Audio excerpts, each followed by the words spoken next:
जैन समाज के कोई भी संत या मुनि अपने अनुयायियों को अपनी परंपराओं के लिए, अपने संग, अपने संप्रदाय के लिए अगर कट्टर होने का आह्वान करें तो आपको कैसा लगेगा? क्योंकि धर्म हमेशा उदारता का संदेश देता है और जैन धर्म वो तो अहिंसा का धर्म है। वहां पर तो सद्भावना है, अपनत्व की अपनी एक पराकाष्ठा है।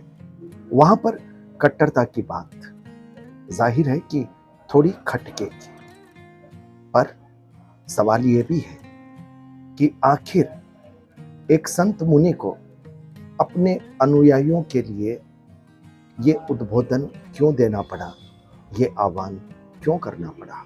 नमस्कार, मैं संजय सनम, आप देख रहे हैं डिजिटल फर्स्ट न्यूज। आपका स्वागत।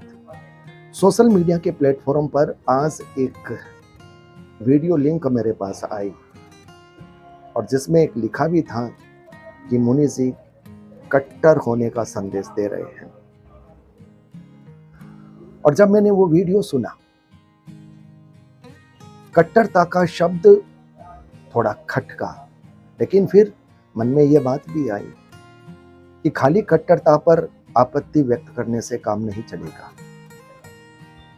जैन समाज के एक संत मुनि को कट्टरता शब्द का उपयोग क्यों करना पड़ा है? ऐसी कौन सी घटनाएं हुई है, ऐसी कौन सी परिस्थितियां हुई है, ऐसे कौन से दृश्य उनके सामने आए हैं जिनसे व्यथित होकर, आक्रोशित होकर उनको अपने समाज के अनुयायियों को न सिर्फ ये संदेश देना पड़ा है, बिल्कुल, बल्कि पदाधिकारियों को तो बार बार ये कहना पड़ा है, अग्रिम पंक्ति में बैठने से काम नहीं चलेगा, सिर्फ मुंडी हिलाने से काम नहीं चलेगा।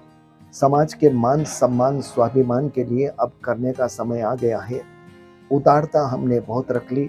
अगर उदारता हमारी कमजोरी दिखती है, कमजोरी बनती है और हमारे सम्मान और स्वाभिमान पर आघात करती है, तो फिर कट्टर बनने का समय आ गया है। जो हमारे साथ असहयोग करते हैं, उनके साथ असहयोग आंदोलन चलाने का समय आ गया है। मैं बात कर रहा हूं उस वीडियो की जिसमें मुनि श्री समकित मुनि महाराज साहब के नाम का उल्लेख था डिस्क्रिप्शन में। यह उनका प्रवचन था। मुनि श्री जी ने अपने प्रवचन में कहीं बाइकाट शब्द का भी प्रयोग किया। कौन बाइकआउट कर रहे हैं, क्यों कर रहे हैं, कौन सा असहयोग है, यह बात स्पष्ट नहीं हुई, लेकिन वो अपने अनुयायियों को बार बार यह हिदायत दे रहे थे। हाँ, उन्होंने एक जो बात कही, उस बात पर मेरा निवेदन है मुनि श्री जी से।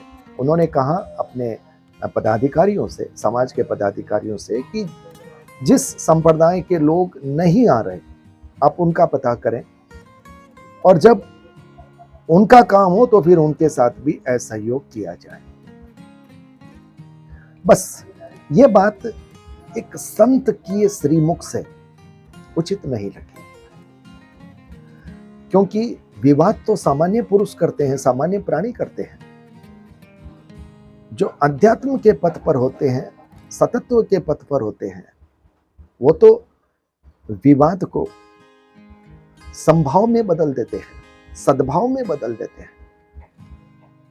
तो मुनि श्री जी से अपेक्षा थी वो अपने पदाधिकारियों से ये कहते, आप जैन समाज के जितने भी यहाँ पर घर हैं, उन सबके पास जाइए और उनको आने के लिए हमारी तरफ से आप उन्हें निमंत्रण दीजिए, आप उन्हें आमंत्रण दीजिए। एक तो आमंत्रण जाता है, समाज के पदाधिकारी आमंत्रित करते हैं, और एक बात जाती है कि जिनका चातुर्मास है उन्होंने आपको आने के लिए आमंत्रण दिया है कि आप आइए। तो वहां पर एक श्रद्धा का भाव थोड़ा अधिक पुष्ट हो जाता है। सामने वाले के मन में भी ये लगता है, अगर कहीं संप्रदाय का विभेद भी हो, फिर भी ये लगता है कि महाराज साहब ने बुलाया है। तो मुझे लगता है कि मुनि जी को यह प्रयोग करना चाहिए था, क्योंकि असहयोग का जवाब अगर आप असहयोग से देंगे तो क्लेश बढ़ेगा, और क्लेश बढ़ना न तो किसी संप्रदाय के लिए बल्कि समाज के लिए घातक है। और संत समाज से अपेक्षा की जाती है कि आपके सामने जो स्थितियां पैदा हुई उसको समाधित करने की कोशिश करें। आपको लगता है कि किसी संप्रदाय विशेष से अगर कोई ऐसी बात आई, उस संप्रदाय विशेष के संतों तक आप अपनी बात को पहुंचाएं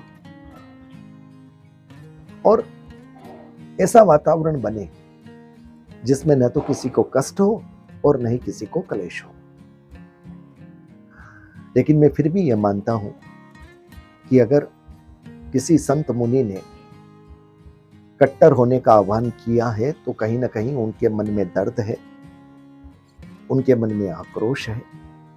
कोई ऐसी घटना हुई है जिसकी वजह से व्यथित मन ने इतने कड़वे शब्दों का प्रयोग न सिर्फ किया है बल्कि अपने समाज को कट्टर होने का आह्वान तक किया है। तो ये जैन समाज की जिम्मेदारी बनती है कि अगर कोई ऐसी घटना किसी भी रूप में कहीं घटी है तो उस घटना का निराकरण करें, क्योंकि संत समाज की अपनी मर्यादा है। संत समाज अपनी मर्यादा से बाहर नहीं आ सकता। जब बात समाज की आती है तो समाज के परिदृश्य में समाज के जितने भी घटक हैं संप्रदाय, ये उनकी जिम्मेदारी बनती है कि अगर किसी भी संप्रदाय विशेष में कोई भी अगर ऐसी स्थिति परिस्थिति हो गई तो उसको समाधित करें, उसका निराकरण करें। जैन समाज पहले से ही संख्या बल में कम है, उसके बाद में संप्रदाय में बंट गए और संप्रदायों में भी कुछ अलग शाखाएं हो गई, इतने बंटवारे हो गए और कभी कभी तो ऐसा लगता है कि इतने पंथ संप्रदाय जैन समाज में बन गए हैं कि ये जैन समाज पंथ विशेष, पंथ प्रधान समाज बन गया है। क्योंकि पंथों की बात हो रही है, महावीर के पथ की बात अब कम होने लगी है। सब अपने पंथ, अपनी परंपरा, अपनी मान्यता और उसमें उसकी श्रीवृद्धि कैसे हो उसमें लगे हैं। मैं किसी भी परंपरा का, किसी भी मान्यता का सम्मान नहीं करता, मैं सबका सम्मान करता हूं। मैं तो सिर्फ इतना सा निवेदन करना चाहता हूं कि भले ही हमारे पंथ परंपराएं अलग अलग हो, लेकिन मूल लक्ष्य जब एक है तो फिर हम एक क्यों नहीं हो सकते। जब हम आए दिन पथ विहार में साधु साध्वियों के साथ जो दुर्घटनाएं होती है उनको पढ़ते हैं, सुनते हैं, तो मन में यह बात आती है कि कहीं ये दुर्घटनाएं इस वजह से तो नहीं हो रही कि हम एक नहीं हैं। कोई दूसरे संप्रदाय के साधु संत आ रहे हैं तो शायद हमारे मन में उतनी उत्सुकता नहीं रहती, हमारे मन में जिम्मेदारी का वो एहसास नहीं रहता, हमारे मन में ये भावना नहीं रहती वो आ रहे हैं तो उनकी अगवानी करनी है, जहां तक उनको पधारना है वहां तक उनको छोड़ना है। कुछ ऐसी स्थितियां जरूर रह रही होगी जिसकी वजह से इस तरह की दुर्घटनाएं घट रही होगी। तो आवश्यकता इस बात की है कि जो भी कहीं जटिलताएं, कहीं विद्वेष, कहीं विरोध, कहीं विस्तार की बातें आ रही है उनको हम हटाएं, मिटाएं। भले ही पंथ रहें, संप्रदाय रहें, लेकिन जैन धर्म के जितने भी श्रावक हैं वो पंथ संप्रदाय की दीवारों से मुक्त रहें। हमारे लिए हमारे जितने भी संप्रदाय के संत आचार्य हैं हमारे लिए सभी पूज्य हैं। मुझे अफसोस होता है कुछ अपवादों को छोड़कर, मुझे ऐसा लगता है कि धर्म संप्रदाय के संत आचार्य अपने अनुयायियों को दूसरे संप्रदाय के संत आचार्यों तक पहुंचने की शिक्षा ही नहीं देते। बहुत कम होंगे ऐसे, अपवाद जरूर होते हैं, तो जरूर ऐसे होंगे जो ये कहते होंगे कि आपके क्षेत्र में जब भी जैन धर्म के दूसरे संप्रदायों के संत साधु साध्वी आए तो आप वहां पर हाजिरी देना, आप पूरे सक्रिय रहना। बहुत कम कहते हो। मोटी बात यह है कि सबको अपने अपने भक्तों को पकड़ करके रखना है, जकड़ करके रखना है, क्योंकि धर्म कहीं ना कहीं दुकानदारी के प्लेटफॉर्म जैसे बन गए हैं। मैं बहुत कड़वी बात कह रहा हूं, माफी चाहते हुए कह रहा हूं, और मैं यह भी कह रहा हूं मैं सबके लिए नहीं कह रहा, लेकिन यह बात बहुतों के लिए हो सकती है।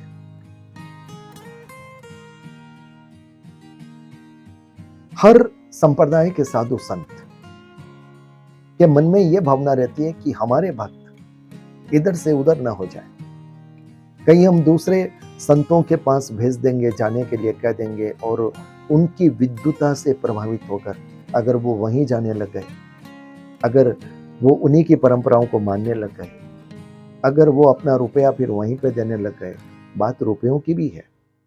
वैसे तो हमारे यहाँ अपरिग्रह का सिद्धांत है, लेकिन अपरिग्रह का सिद्धांत होने के बाद भी जैन संप्रदाय में साधु संत कुछ विशेष परंपराओं में बहुत अधिक जुड़े रहते हैं। अन्यथा परंपराएं पूजाएं अपनी जगह है, धन की बोलियों में उनकी संलिप्तता क्यों, यह सवाल कई बार वैचारिक मंच पर उठता है।